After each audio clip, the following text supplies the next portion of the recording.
My name is Eric Schwitzgebel, and I'm a professor of philosophy at the University of California, Riverside. The title of this talk is, If Materialism is True, the United States is Probably Conscious.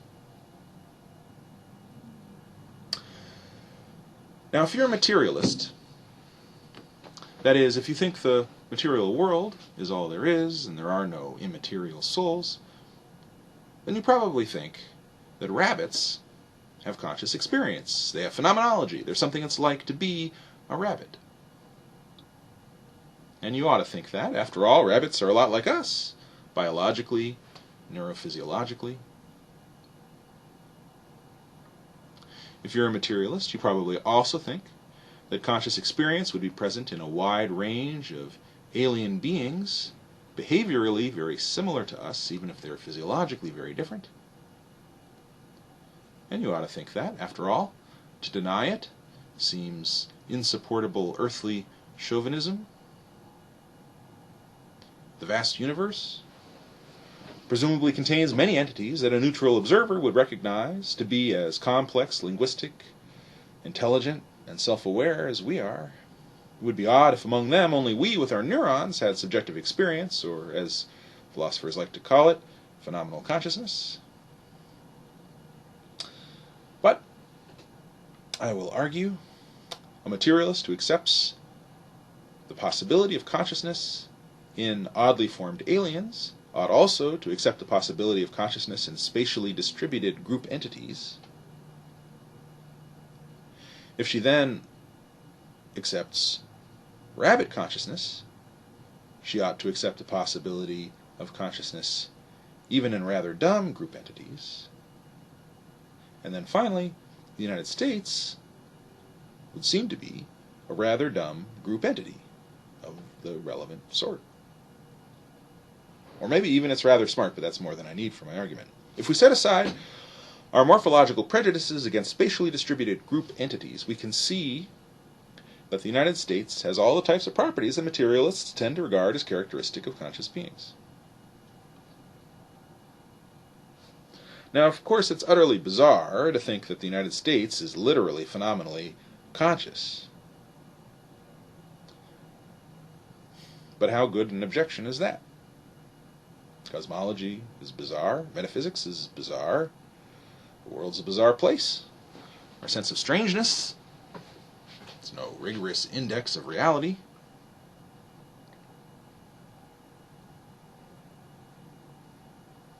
My argument is conditional and gappy.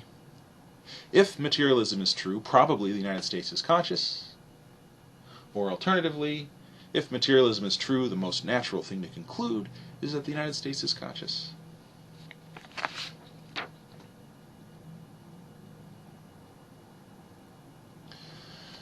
We are deeply prejudiced beings.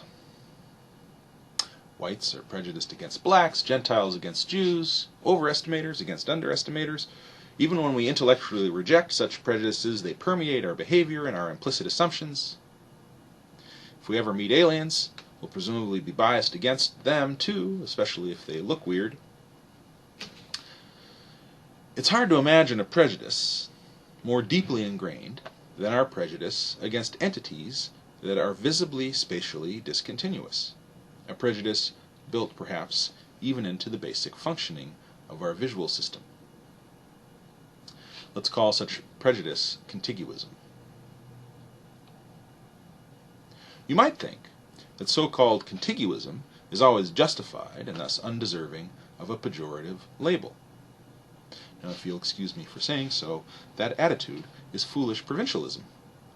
Let me introduce you to one of my favorite non-earthly species, the Ontarian antheads. On the surface of a planet around Antares lives a species of animals who look like woolly mammoths, but who act much like human beings. I've gazed into my crystal ball, and this is what I see. Tomorrow, they visit Earth. They watch our television shows, learn our language, politely ask permission to tour our lands. It turns out that they're sanitary, friendly, excellent conversationalists, and well supplied with rare metals for trade, so they're welcomed across the globe. They are quirky in a few ways, however. For example, their cognitive activity takes them on average about 10 times longer to execute. But this has no overall effect on their intelligence. Ontarians also find some tasks cognitively easy that we find difficult and vice versa. For example, they're baffled and amused by our difficulty with simple logic problems like the Wazen selection task and tensor calculus, but they're impressed by our skill in integrating auditory and visual information. Over time, some Ontarians migrate permanently down from their orbiting ship. Patchy accommodations are made for their size and speed, and they start to attend our schools, join our corporations. Some achieve political office and display approximately the normal human range of vices. Although Ontarians don't reproduce by coitus, they find some forms of physical contact arousing, and they have broadly human attitudes toward pair bonding. Marriage equality is achieved. What a model of interplanetary harmony! Ordinary non-philosophers across the planet all agree, of course, that Ontarians are conscious.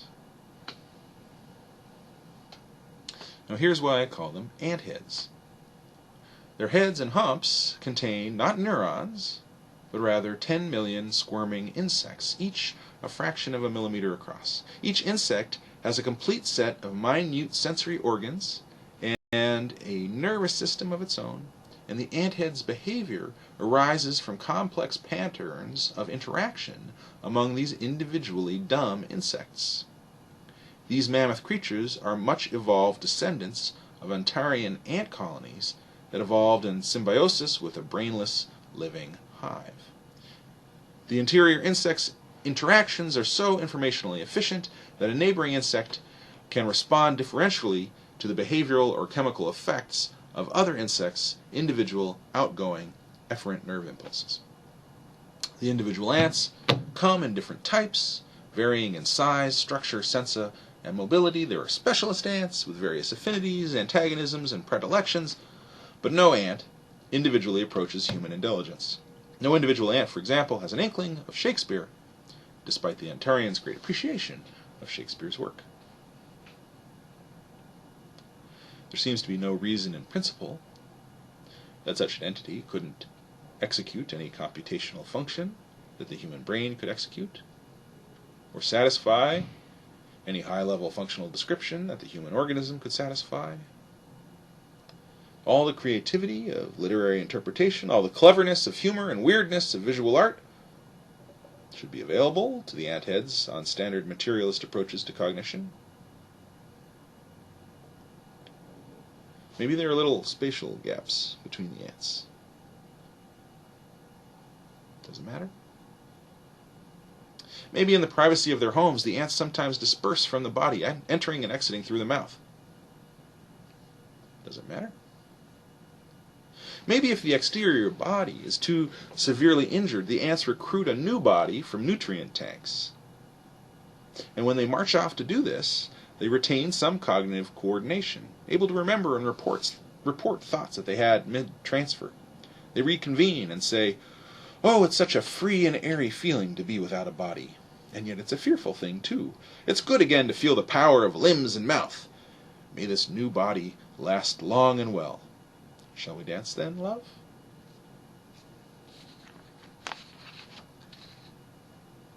We might equally imagine an entity that's always spatially distributed in this way, maybe with 1,000 limbs that communicate by light signal, with each limb individually dumb but capable of human-like intelligence as a group.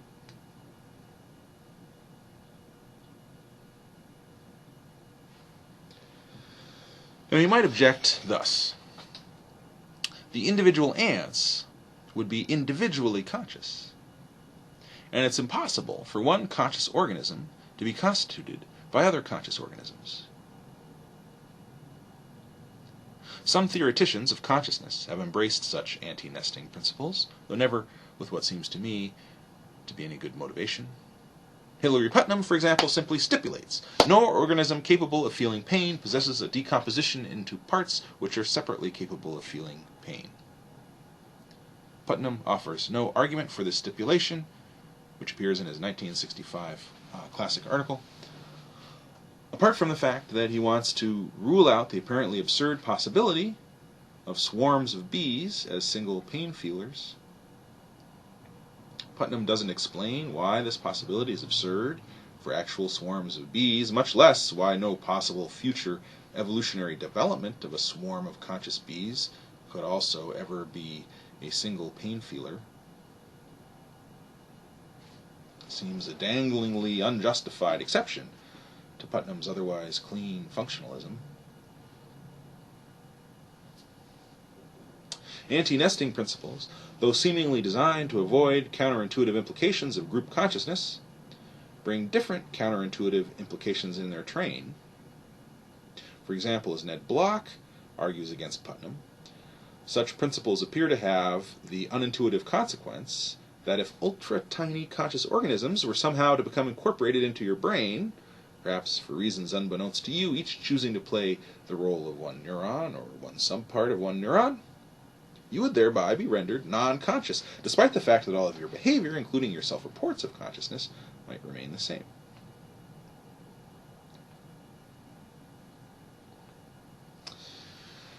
Now, as I mentioned at the start, if you're a materialist, you probably think rabbits are phenomenally conscious.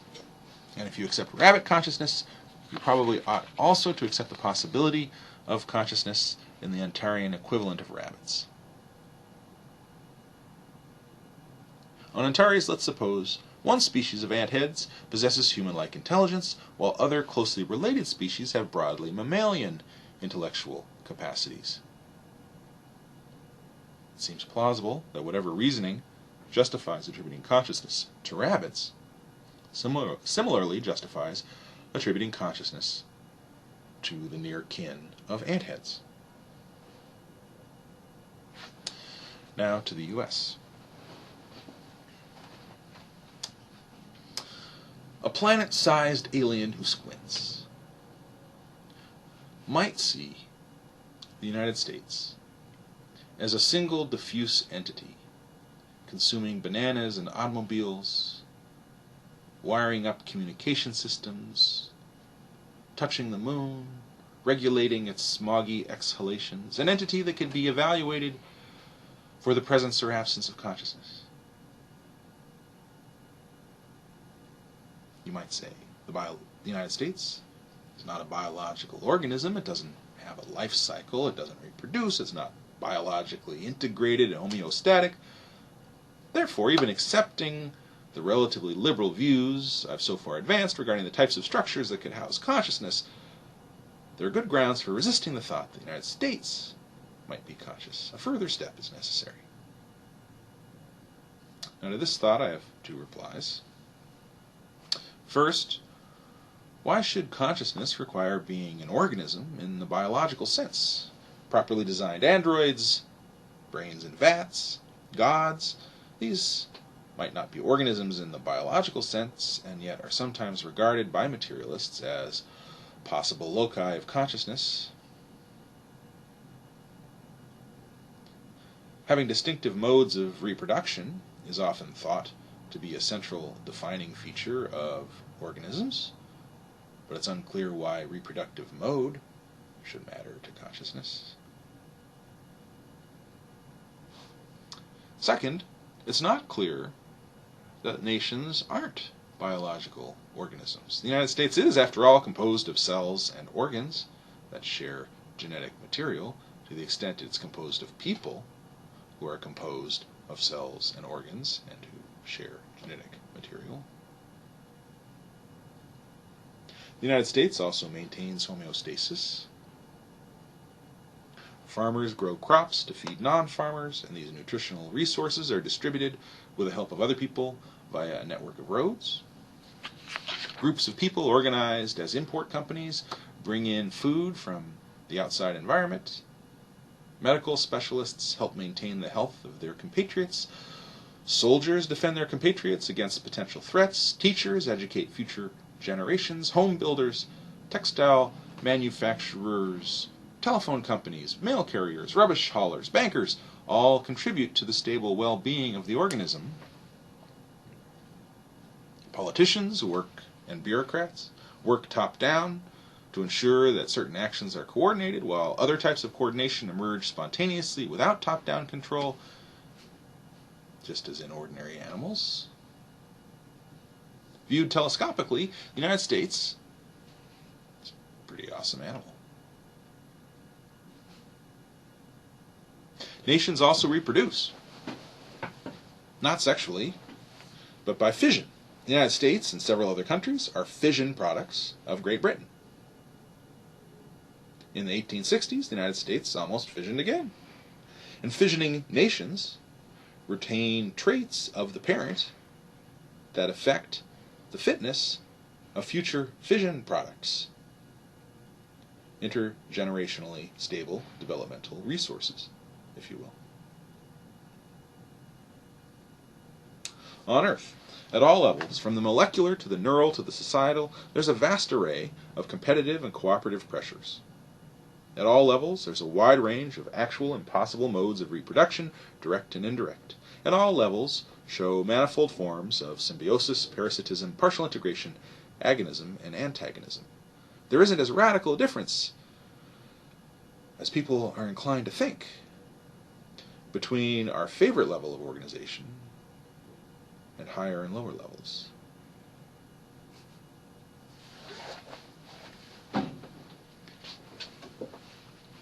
Now, according to materialism, what's really special about us is our brains. Brains are what makes us conscious. Now, maybe brains have this power on their own, so that even a lone brain in an otherwise empty universe would have conscious experience if it were structured in the right way, or maybe consciousness issues not strictly from the brain itself, but rather from a thoroughly entangled mix of brain, body, and environment. But all materialists agree brains are awesome. Now, what is so special about brains on the materialist view? Why do they give rise to conscious experience, while a similar mixture of chemical elements in chicken soup does not? It must be something about how those elements are organized. Two general features of brain organization stand out. Their complex high-order, low-entropy information processing, and their role in coordinating sophisticated responsiveness to environmental stimuli. These two features are, of course, related. Brains also arise from an evolutionary and developmental history within an environmental context, which may play a constitutive and not merely a causal role in determining function and cognitive content. According to a broad class of plausible materialist views, any system with sophisticated enough information processing and environmental responsiveness, and perhaps the right kind of historical and environmental embedding, should have conscious experience. My central claim is the United States seems to have what it takes. If standard materialist criteria are straightforwardly applied without post hoc noodling. It's mainly unjustified morphological prejudice that blinds us to this. Consider first the sheer quantity of information transfer among members of the United States. The human brain contains about 10 to the 11th neurons exchanging information through an average of about 10 to the 3rd connections per neuron, firing at peak rates of about once every several milliseconds. The United States, in comparison, contains only about 3 times 10 to the 8th people. But those people exchange a lot of information. How much? Well, one might begin by considering how much information flows from one person to another via stimulation of the retina. The human eye contains about 10 to the 8th photoreceptor cells. Most people in the United States spend most of their time in visual environments that are largely created by the actions of other people, including their own past selves. If we count even 1/300th of this visual neuronal stimulation as involving the relevant sort of person-to-person information exchange, then the quantity of visual connectedness between people is similar to the neuronal connectedness within the human brain, 10 to the 14th connections. Here's another way to think about the issue. If at any one time 1/300th of the U.S. population is viewing internet video at 1 megabit per second. That's a transfer rate between people of 10 to the 12th bits per second in this one minor activity alone.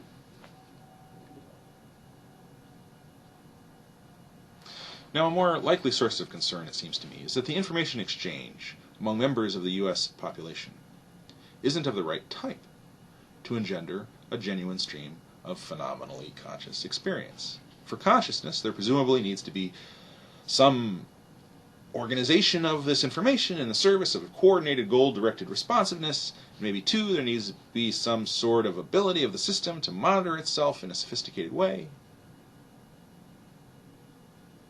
But the United States has those properties too. The United States is a goal-directed entity, flexibly self-protecting and self-presenting.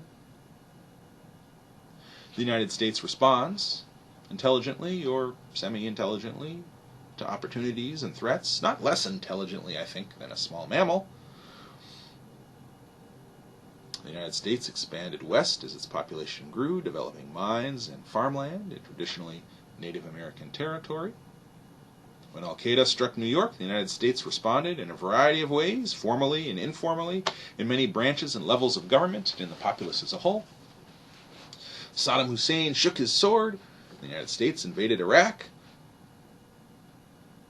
The U.S. acts in part through its army, and the army's movements involve perceptual or quasi-perceptual responses to inputs.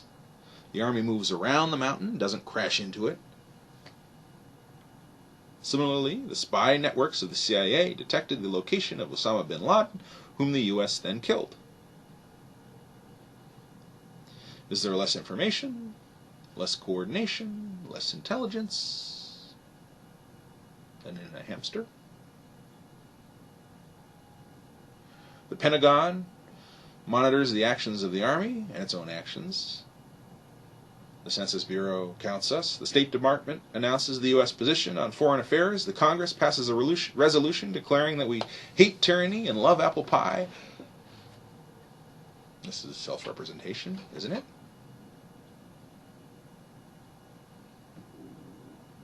I'm inviting you to conceptualize the United States as a planet-sized alien might. To evaluate the capacities and behaviors of the United States, conceived of as a concrete, spatially distributed entity with people as some or all of its parts. That is, as an entity within which citizens and residents play roles somewhat analogous to the roles that individual cells play in your body. If you're willing to jettison contiguism and other morphological prejudices, this is not, I think, an intolerably radical perspective.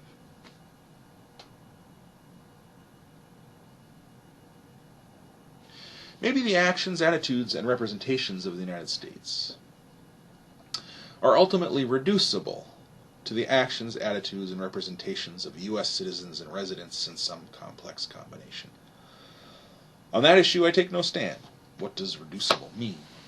All that's necessary for this part of my argument is that the United States actually engages in actions, actually adopts attitudes, and actually formulates representations, whether reducibly or not, of at least a mammalian level of sophistication. Perhaps, too, all your actions, attitudes, and representations are in some sense reducible to other things. Few philosophers conclude that this makes them unreal. My argument doesn't turn on irreducibility or explanatory necessity. Rather, my thought is this. What is it about brains as hunks of matter that makes them special enough to give rise to consciousness? Looking in broad strokes at the types of things that materialists tend to say and answer, things like sophisticated information processing and flexible goal-directed environmental responsiveness, things like representation, self-representation, multiply ordered layers of self-monitoring and informational seeking self-regulation, rich functional roles, content-giving, historical embeddedness, seems like the United States has all those same features. Seems, in fact, like it has them in a greater degree than do some beings, like rabbits, that we ordinarily do regard as conscious.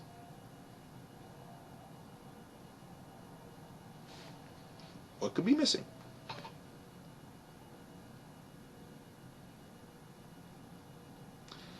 Now, let me briefly consider three relatively conservative views about the distribution of consciousness in the universe, to see if they can provide a suitable exit from the admittedly bizarre conclusion that the United States is literally conscious. Now, one way out of this conclusion is to adopt eliminativism about consciousness. Maybe the United States isn't conscious because nobody is conscious. Not you, not me, not rabbits, not aliens. Maybe consciousness is such a corrupt, broken concept, embedded in such a radically false worldview, that we should discard it entirely, as we discarded the concepts of demonic possession, the luminiferous ether, and the fates. Now, I won't discuss eliminativism further today, but I hope you'll agree that it's a radical solution, at least as folk psychologically bizarre seeming as literal group consciousness is. Here's another way out. Argue that consciousness is rare, so that really only very specific types of systems possess it. And then argue that the United States does not meet those restrictive criteria. Setting aside specifically neural criteria, which I'll discuss shortly, the most commonly endorsed version of the extreme sparseness view is one in which language is required for consciousness. Thus, dogs, wild apes, and human infants aren't conscious. To a dog, all is dark inside on this view, or rather not even dark. This view is radically counterintuitive, and I suspect a gross overestimation of the gulf between us and our nearest relatives. However, it's not clear that we get to exclude the consciousness of the United States by restricting consciousness to beings with language, since the United States does seemingly speak as a collective entity. Its linguistic threats and self-representations, interpreted as such by other nations, influence the behavior, both linguistic and non-linguistic, of those other nations. If the materialist is to deny U.S. consciousness on the grounds of a general commitment to the sparseness of consciousness in the universe, then even more severe restrictions are required, or at least different ones. Maybe phenomenal consciousness requires the ability to self-report the existence of phenomenal consciousness? I'll agree the United States doesn't have that. But then, 4-year-olds might not have that either. A third way out is to assume that consciousness requires neurons. Neurons clumped together in the right way, communicating by ion channels and all that, rather than by voice and gesture. This view gains intuitive support through examples from Ned Block and John Searle.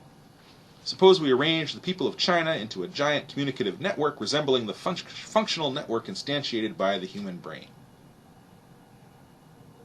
It would be absurd, Block says, to regard such an entity as conscious. Similarly, Searle asserts that no arrangement of beer cans, wires, and windmills, no matter how cleverly set up, could ever house a genuine stream of conscious experience. According to Block and Searle, what these entities are lacking isn't a matter of large-scale functional structure of the sort that reveals itself in patterns of input-output relations. Consciousness requires not that, or not only that, consciousness requires human biology. Or rather, consciousness on this view requires something like human biology. In what way like? Here, Block and Searle aren't very helpful. According to Searle, consciousness could arise from completely different biological mechanisms than what we see in humans. But what mechanisms could do this, and what mechanisms could not? Searle makes no attempt to adjudicate, instead gesturing hopefully at future science. From a cosmological perspective, it would be strange to suppose that of all the possible beings in the universe that are capable of sophisticated, self-preserving, goal-directed environmental responsiveness,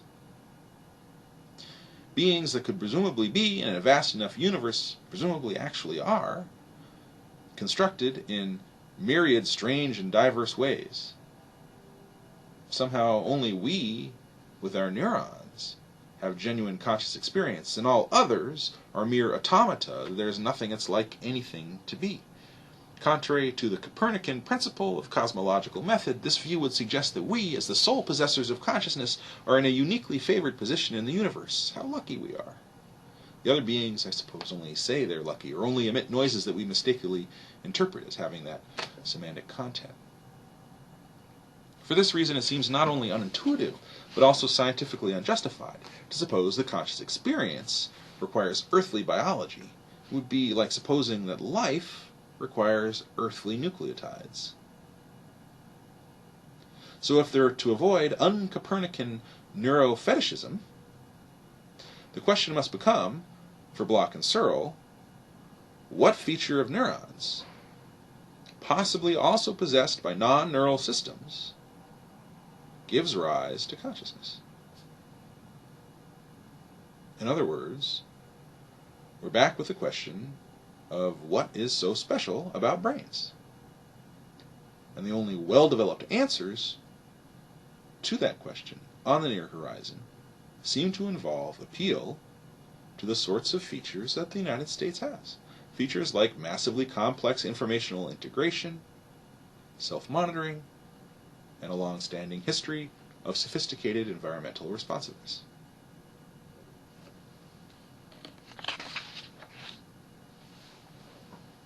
So in sum, my argument's this. There seems to be no principled reason to deny entityhood or entityhood enough to spatially distributed but informationally integrated beings. So the United States is at least a candidate for literal possession of real psychological states, including consciousness. Once we view the United States in this way, the question becomes whether it meets plausible materialistic criteria for consciousness. My suggestion is that if those criteria are liberal enough to include both small mammals and alien species that exhibit sophisticated linguistic behavior, then the United States probably does meet those criteria. The space between us is an airy synapse.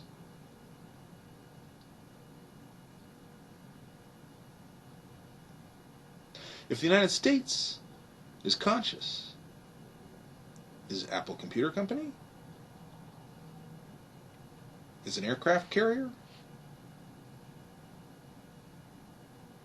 Is the Seven Dwarfs of Snow White? Where does it stop? Is dissolution murder? I have to confess that I don't know. In fact, I don't even know whether I've presented an argument in favor of literal group consciousness, or instead a challenge to existing forms of materialism, or instead a reductio of the enterprise of armchair metaphysics about consciousness.